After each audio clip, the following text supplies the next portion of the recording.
美国加码逼迫俄罗斯和谈，德国不忍了，击落来袭无人机。俄退伍士兵正在威胁莫斯科的稳定。集体避战，俄军又一次成建制的投降。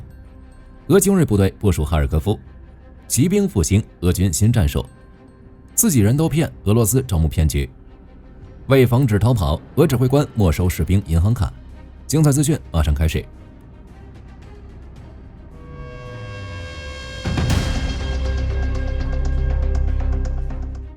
特朗普已经表态，考虑向乌克兰提供数量有限的战斧。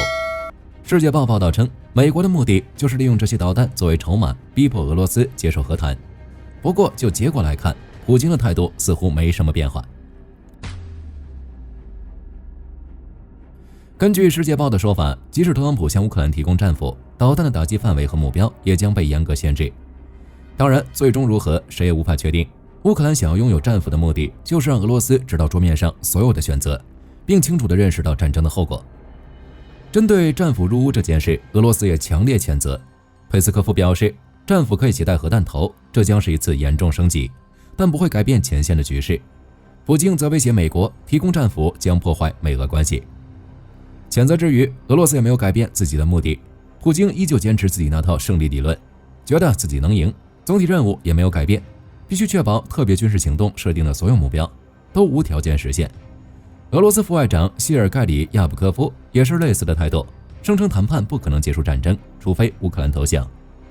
从以上言论来看，俄罗斯的答案已经很明显了，既不想谈判，也不愿意接受失败，而是继续打下去，并且还要威胁特朗普，这或许会导致更多的战斧入屋。欧洲方向，德国也不再忍了，批准法律击落来袭无人机。在10月初，由于不明无人机骚扰，慕尼黑啤酒节关停1天。之后，德国慕尼黑机场也临时关闭，无人机直接飞越机场区域。离谱的是，在24小时内，这种事情发生了2次，超过1万名旅客受到影响。结合欧洲各国频繁遭遇不明无人机骚扰，德国不想再忍了，谁来揍谁。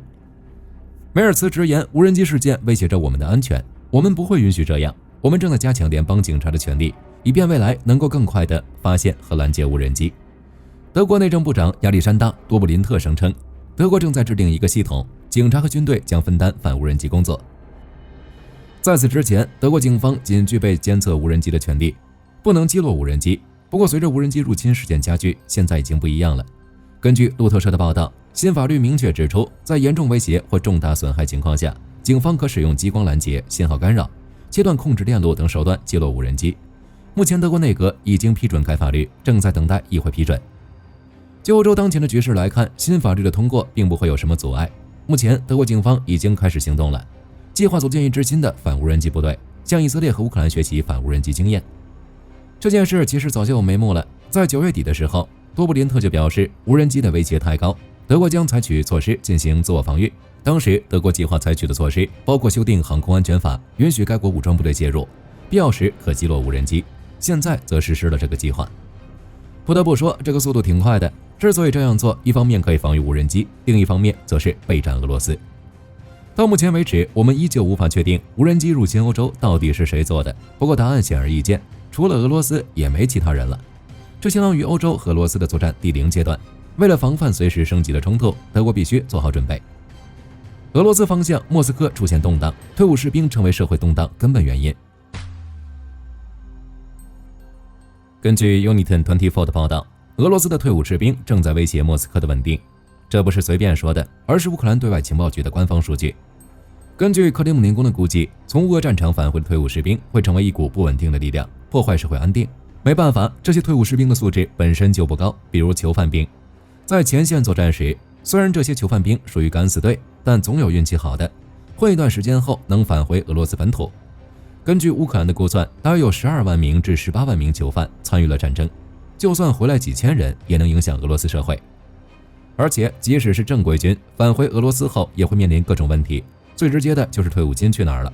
其次，他们还需要面对一个低工资、经济不稳定的社会，加上战争的影响，犯罪的情况可能会大幅度上升。乌克兰情报部门将其与20世纪90年代相提并论。当时从阿富汗回来的苏联退伍军人组建了犯罪团体和准军事团体，导致俄罗斯各地的犯罪事件激增。现在也是如此，自2023年以来，俄罗斯军事法庭已经收到近1000起案件。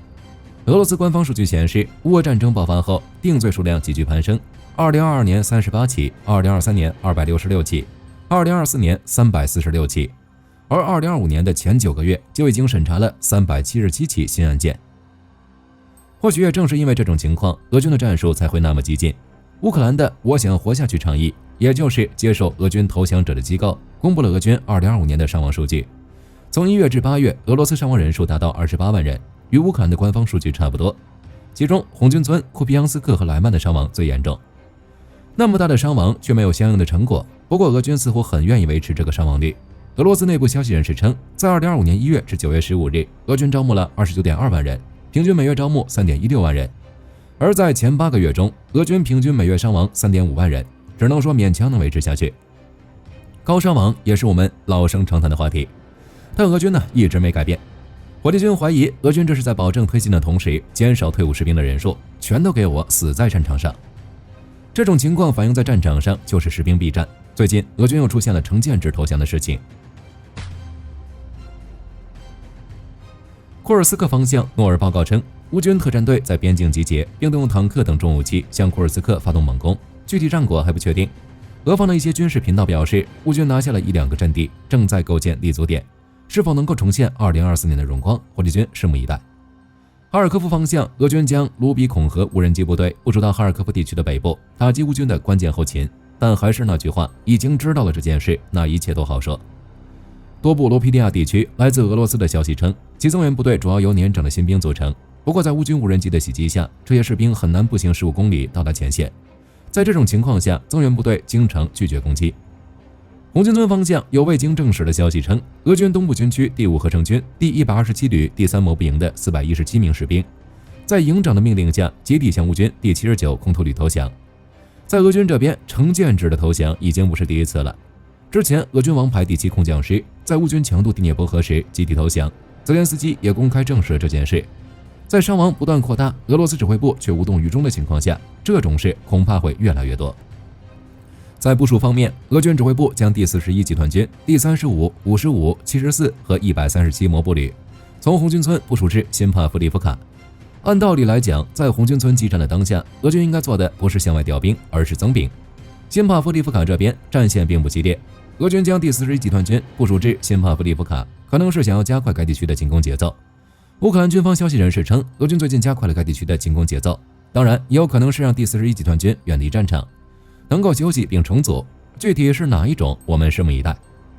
第聂伯罗彼得罗夫斯克地区，之前乌军收复了西赫涅韦一带，随后继续向前推进，收复了大约12平方公里的失地。这意味着在最近的反攻中，乌军已经夺回了4个定居点，稳过了第聂伯罗的局势。不过在顿涅茨克地区，最有意思的还是俄罗斯的骑兵战术。这是20世纪50年代以来，俄罗斯骑兵首次出现在战场上。在21世纪玩这种骚操作，结局可想而知。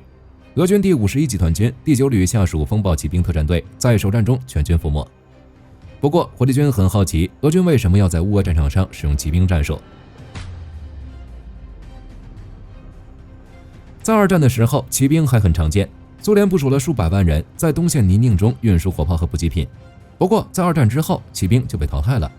1955年的时候，苏联最后一个骑兵师近卫第5顿哥萨克骑兵师被改编为一支机械化部队，之后就是坦克的时代。结果在乌俄战场，俄军又把骑兵战术掏出来了。早在几个月之前，俄军就使用驴和马在泥泞的地形中运送弹药和装备。当时火力军以为是偶然事件，没想到这是常态。8月份的时候，《生意人报》报道，风暴特种部队的指挥官表示，俄军士兵正在接受骑马训练。在10月初，波兰一家独立新闻媒体揭露了俄军骑兵战术。在视频中，乌军第132独立营的无人机操作员操作 FPV 无人机冲向俄军骑兵。按照俄军的说法，之所以重启骑兵战术，一方面是骑兵能显著减低触雷概率，轻松通过乌军布下的地雷阵，并且适应能力强，可以穿越山地、森林、泥泞等非公路区域，夜视能力也很好，能够执行隐蔽的突击任务。另一方面，马匹不需要燃油补给，嚼点草就能走，可以减少俄军后勤压力。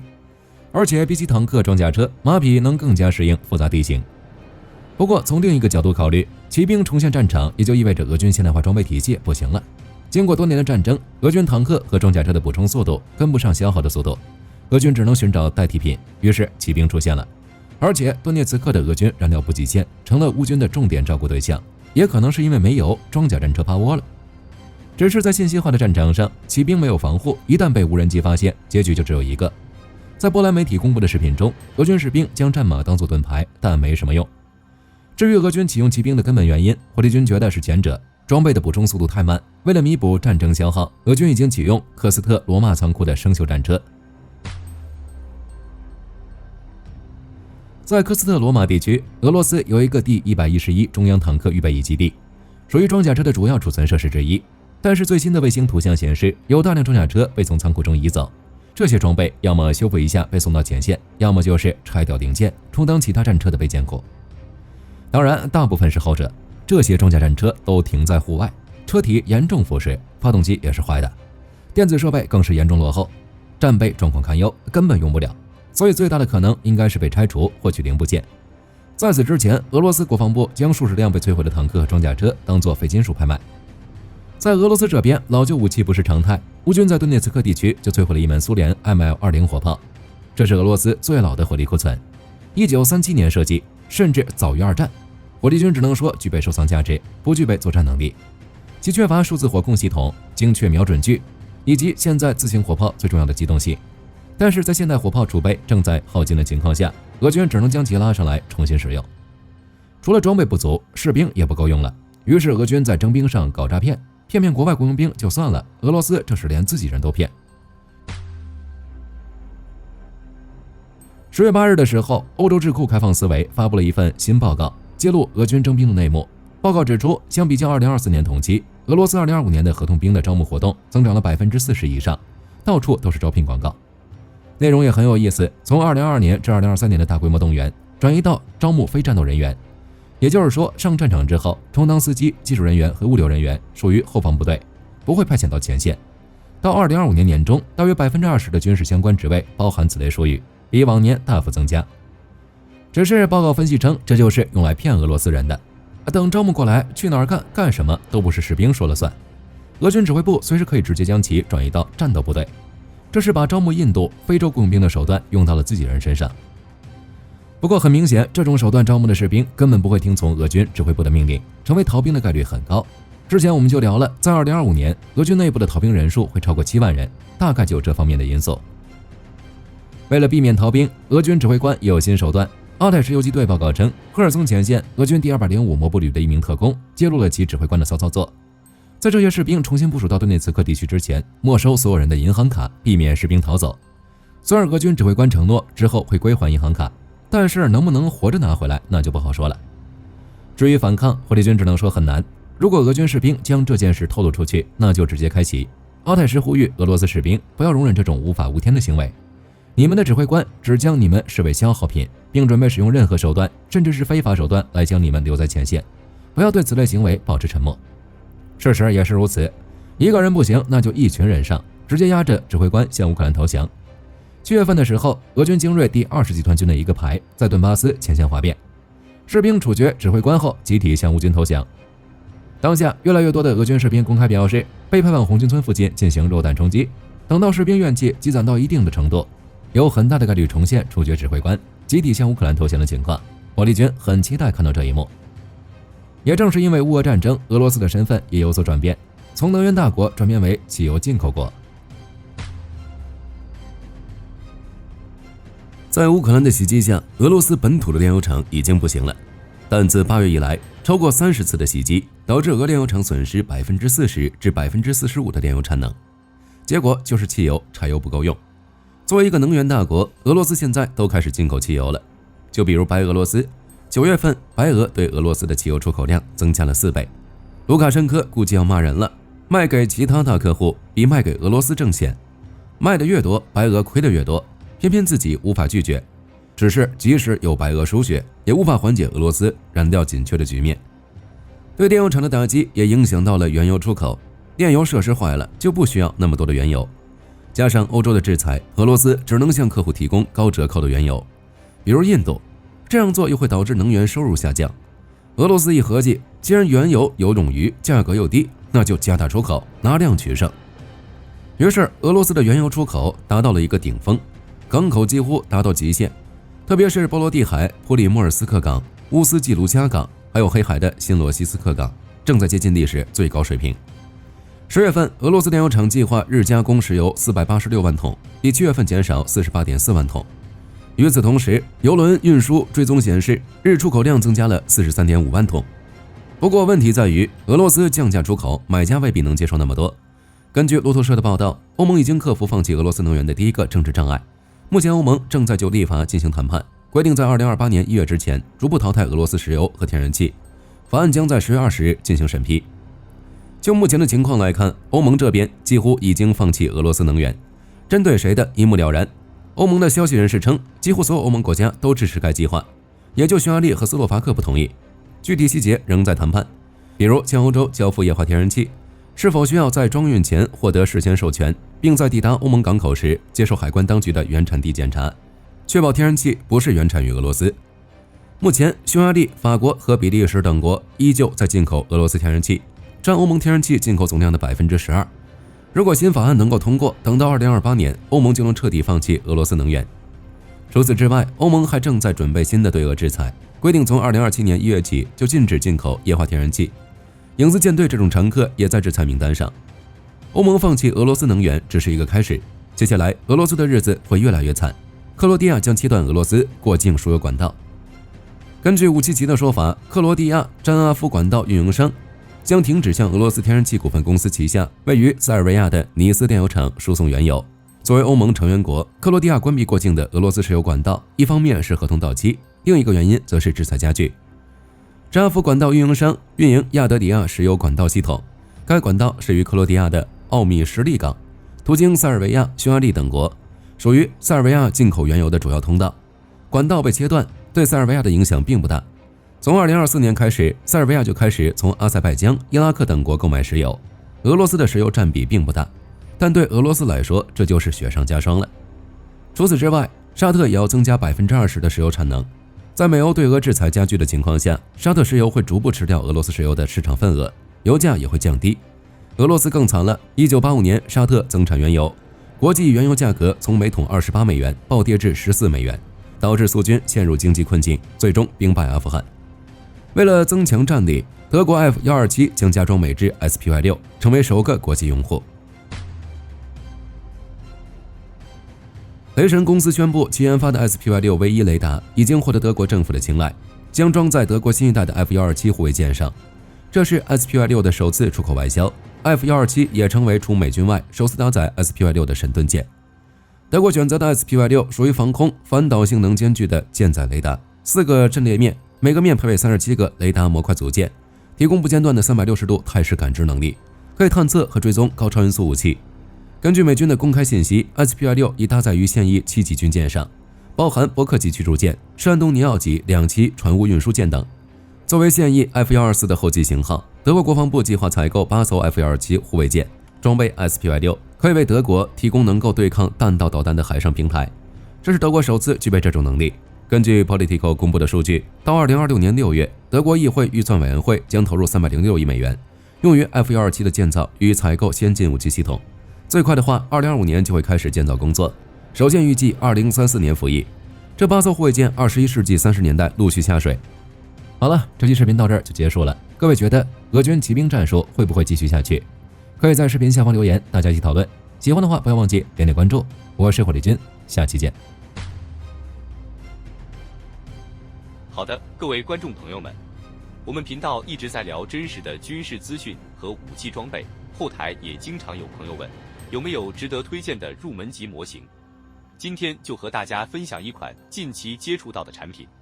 首先，它的外形还原度做得相当不错，比例准确，武器上的一些关键细节和标识也都有体现，材质也说得过去，拿在手上有不错的分量感。其次，它具备一定的可动性，对于理解基础操作原理有一定帮助，让它不仅是个静态摆件。综合它的做工和可玩性来看，价格确实比较亲民。对于想入门模型收藏，或者单纯想在桌上贴一个摆件的朋友来说，是一个性价比很高的选择。商品链接已经给你们上了，感兴趣的朋友可以自行了解。